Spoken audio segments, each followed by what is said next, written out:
नमस्कार दोस्तों, तो आज फिर से शुरू करें शिक्षा सारथी में आपका हर दिन कुछ ना कुछ नया सीखने की एक सीरीज़ शुरू करेंगे। हर दिन एक छोटा टॉपिक होगा, उसे एक्सप्लेन के साथ पढ़ेंगे। तो आप डेली कुछ ना कुछ सीखने के लिए फॉलो करें शिक्षा सारथी को। तो आज का पहला टॉपिक जो यहाँ पर पढ़ा है, हिमालय का विभाजन। तो जैसे कि इससे पहले हमें एक चीज़ सीखनी पड़ेगी कि भाई देखो, अगर ये भारत है तो भारत का पार्टिसिपेशन किया गया है, भारत के 5 या 6 पार्ट बांटे गए हैं। ये तुम्हारा हिमालय क्षेत्र हो जाएगा, यहाँ तुम्हारा गंगा का मैदान हो जाएगा, ये तुम्हारा पठारी इलाका हो जाएगा, ये तुम्हारा मरुस्थलीय इलाका हो जाएगा, और यहाँ तटीय सीमा जो समुद्र से लगता है ये है तटीय भाग।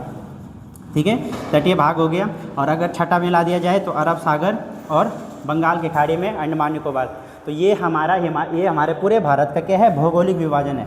और अब इसमें से अगर हमने एक को हिमालय को उठा दिया तो हिमालय का विभाजन पढ़ना पड़ेगा कि हिमालय को कैसे बांटा गया। ठीक, तो देखो भाई, हिमालय यहाँ पर बना दिया जाए अगर, तो हिमालय ऐसे में फैला है, ऐसे में। ठीक है, यहाँ जम्मू कश्मीर नांगा पर्वत से लेकर और यहाँ अरुणाचल प्रदेश तक, कहाँ तक, नामचा पर्वत तक। तो अगर इसे पढ़ना है तो इसको 2 टाइप से पढ़ा जाता है। हिमालय का विभाजन 2 टाइप से हो रखा है, 2 प्रकार से। ठीक है, 2 प्रकार से हो रखा है। पहला प्रकार क्या है? पहला प्रकार है उत्तर से दक्षिण का क्रम, मतलब ऐसे में बांटा गया हिमालय को, ऐसे में। दूसरा टाइप है, वो है पश्चिम से पूर्व का क्रम। पश्चिम से पूर्व बोलो, या इसी को हम कह सकते हैं नदी के आधार पर, नदियों के आधार पर। आए समझ में? अब नदियों के आधार पर कैसे है वो अभी इसमें समझेंगे। ठीक है, पहला टाइप पकड़ते हैं उत्तर से दक्षिण का क्रम। तो हिमालय को उत्तर से दक्षिण कुछ प्लेट्सों में बांटा गया है। देखो भाई कैसे, सबसे ऊपर आ जाता हमारा ग्रेटर हिमालय। ठीक है, ये वाला पार्ट क्या है, ग्रेटर हिमालय। और एक ग्रेटर हिमालय से पहले का, मतलब हिमालय के बनने से पहले यहाँ पर जो, जैसे जब अंगारा लैंड की प्लेट और गोंडवाना लैंड की प्लेट जब आपस में टकराई होंगी, तो जब गोंडवाना लैंड की प्लेट ऊपर उठी तो ठीक है, उसके पीछे जो अंगारा लैंड की प्लेट थी वो भी हल्की ऊपर उठी होगी, और वो वाला हिस्सा बन जाता हमारा ट्रांस हिमालय। तो इसके पीछे क्या छिपा है, ट्रांस हिमालय। तो ये ट्रांस हिमालय दिखता नहीं है ये, क्योंकि हिमालय के पीछे छिपा हुआ है। तो ये ट्रांस हिमालय कहाँ, तिब्बत साइड है। तो ट्रांस हिमालय हो गया। ट्रांस हिमालय के बाद ग्रेटर हिमालय या महान हिमालय या बृहद हिमालय। उसके बाद जो आता है वो आता है हमारा लघु हिमालय। बीच का कौन सा हिमालय, लघु हिमालय, या इसे कहा जाता है मध्य हिमालय। डन। मध्य हिमालय के बाद जो सबसे लास्ट वाला है वो है शिवालिक हिमालय। क्लियर है? अब शिवालिक हिमालय के बाद मैंने दूसरा पार्ट जो कहा था भारत का विभाजन में, वो था गंगा का मैदान। और हिमालय के बाद शुरू हो जाता है हमारा कौन सा, ये पूरा गंगा का मैदान है। ठीक है, गंगा का मैदान अगले टॉपिक में पढ़ेंगे। गंगा का मैदान कैसे बनता है, कौन कौन सी मिट्टियाँ बनाते हैं। ठीक है, तो गंगा का मैदान हो गया ये हमारा। अब ऐसे में जो पार्टीशन है, क्या बेस है कि किस बेस या कौन सी लाइन है जिसके ऊपर हम कह रहे हैं कि इस लाइन के ऊपर शिवालिक है भाई, इस लाइन के ऊपर मध्य है भाई, और उसके ऊपर बृहद है, और बृहद के और ट्रांस के बीच में भी कोई डिवाइडिंग रेंज होगी। तो उस रेंज को हम कह रहे हैं लाइनें, उन्हें हम कहा जाता है लाइनें। जैसे गंगा और शिवालिक को अलग करने वाली जो लाइनें हैं वो है HFF, हिमालयन फ्रंटियर फॉल्ट।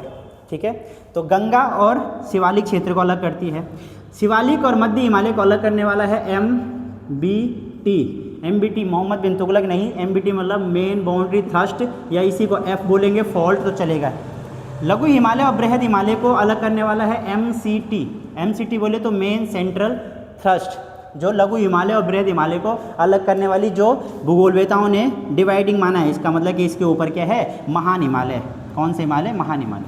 और महान हिमालय और ट्रांस के बीच में भी है एक ITSZ, Indus Tsangpo suture zone, जो कहाँ पर है, ट्रांस हिमालय और महान हिमालय के बीच में है। तो टाइप 1 हमारा क्लियर हुआ। टाइप 1 हमारा उत्तर से दक्षिण हिमालय को ऐसा बांटा गया भाई, क्लियर है। अब टाइप 2 की बात करते हैं। टाइप 2 की, तो टाइप 2 में अगर भारत का उत्तर वाला हिस्सा बना दिया जाए, ये वाला हिस्सा, अगर भारत ऐसा है तो यहाँ से एक नदी गुजरती है हमारी सिंधु नदी, जो भारत के कौन सी जगह से अंदर घुसती है, दमचौक से भारत में प्रवेश करती है, निकलती मानसरोवर झील से है, और यहाँ से जम्मू कश्मीर से होते हुए जब बाहर निकलती है पाकिस्तान में जाती है, तो उस जगह का नाम है चिल्लास। ठीक है, दम लगा के भारत में घुसी, चिल्ला के बाहर निकल गई। क्लियर? एक फैक्ट और याद रखना कि जो सिंधु नदी है, सिंधु नदी में भारत में मिलने वाली पहली सहायक नदी जो है वो तुम्हारी है श्योक नदी। कौन सी नदी? श्योक नदी, ये याद रखना भाई।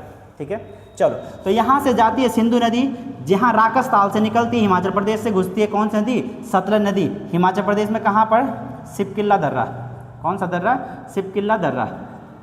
तो इन दोनों नदियों के बीच, अब नदियों के आधार पर ऐसी बांटा गया, जैसे यही हिमालय है तो यहाँ से जा रही है तुम्हारी, ये तुम्हारी जा रही है तुम्हारी सिंधु नदी, उसके बाद आ जाती है सतलज नदी, उसके बाद आ जाती है काली नदी, उसके बाद आ जाती है तीस्ता नदी, और लास्ट में आ जाती है ब्रह्मपुत्र, या इसी को अरुणाचल प्रदेश में कहा जाता है दिहांग नदी। आए समझ में? अगर मैं ब्रह्मपुत्र की बात करूँ, ब्रह्मपुत्र नदी तिब्बत से निकलते, तिब्बत में से सांगपो कहा जाता है, क्या? सांगपो नदी। लेकिन जब ये भारत में घुसती है तो भारत में इसे ज़्यादातर क्षेत्र में ब्रह्मपुत्र पड़ता है इसका नाम, लेकिन जब अरुणाचल में घुसती है, एपी अरुणाचल प्रदेश में घुसती है, तो वहाँ के लोग इसे लोकल भाषा में दिहांग बोलते हैं, दिहांग। ठीक है, दिहांग नदी। तो तीस्ता नदी से लेकर दिहांग नदी तक अब बन गया ना पार्टीशन कि सिंधु से सतलज के बीच का हिमालय को क्या कहेंगे, ये वाला केक की तरह जो पेस्ट निकल गया, या फिर सतलज से काली नदी के बीच के हिमालय को क्या कहेंगे, काली से तीस्ता के बीच में क्या कहेंगे, और तीस्ता से दिहांग के बीच में क्या कहेंगे। तो यह है नदियों के आधार पर हिमालय का विभाजन। ठीक है, चलो तो अब हम वही पढ़ेंगे कि जो सिंधु नदी से, यह है सिंधु नदी और यह है तुम्हारी सतलज नदी। सतलज मैंने यहाँ पे बताया, सतलज सिपकिला दर्रा, एकमात्र नदी जो किसी भगवान के नाम पर स्थित दर्रे से घुसती है हिमाचल प्रदेश में, सिपकिला दर्रा। आया समझ में? इसी सतलज नदी पर जब इसकी सहायक नदी ब्यास नदी मिलती है, कहाँ पर? हरि के बैराज। कहाँ पर? हरि के बैराज में। तो यहाँ पर जब इनका संगम होता है तो भारत की सबसे बड़ी सिंचाई नहर, जिसका नाम है इंदिरा गांधी नहर। कौन सी नहर? इंदिरा गांधी नहर। यह है भारत की सबसे बड़ी सिंचाई नहर, 4-5 राज्यों में सिंचाई के लिए जल उपलब्ध कराती है। इसका निर्माण कब हुआ? 1958, और इसका नामकरण कब हुआ? 1985। इसी 58 को उल्टा कर देंगे 1985 में। ठीक है, तब कांग्रेस की सरकार थी तो इंदिरा गांधी के नाम पे इसका नामकरण किया गया, इंदिरा गांधी नहर। खेले रहे। इसके अलावा जो तुम्हें याद रखना है, उत्तराखंड में, उत्तराखंड वालों को जो तैयारी कर रहे हैं उन्हें रखना है ऊपरी गंगा नहर। ऊपरी गंगा नहर कब? 1842 से लेकर 54 तक, 1842 से 54 तक पीवी काटले। ठीक है, इसने बनवाया था, ये इंजीनियर था इसका, और इसीलिए इसे कहा जाता है उत्तराखंड का भगीरथ। अगला जो तुम्हें याद रखना, शारदा नहर 1928। ठीक है, इसके अलावा एक याद रखना, एडन नहर, ये तुम्हारी दामोदर नदी पर है, पश्चिम बंगाल में, वेस्ट बंगाल में। ठीक है, पश्चिम बंगाल में, और एडन नहर का बनती 1938 में, ये याद रखना भाई। क्लियर है? चलो ये तो कुछ एक्स्ट्रा फैक्ट की बात होगी, वापस आ जाओ यहाँ पर। तो हमने कहा कि सिंधु से सतलज के बीच इस वाले हिमालय को कहेंगे, सिंधु नदी कश्मीर में बहती है तो इसलिए इसे कहेंगे हम कश्मीर हिमालय। कौन सा हिमालय? कश्मीर हिमालय। लेकिन भाई पंजाब वाले नाराज़ ना हो जाए, क्योंकि सतलज पंजाब में बहती है तो इसका नाम दूसरा पंजाब हिमालय, तो दोनों इसी का नाम है भाई। हाँ, कश्मीर हिमालय और पंजाब हिमालय। सिंधु और सतलज के बीच के भूभाग को हम क्या कहते हैं? तो ये कहते हैं हम पंजाब हिमालय या कश्मीर हिमालय।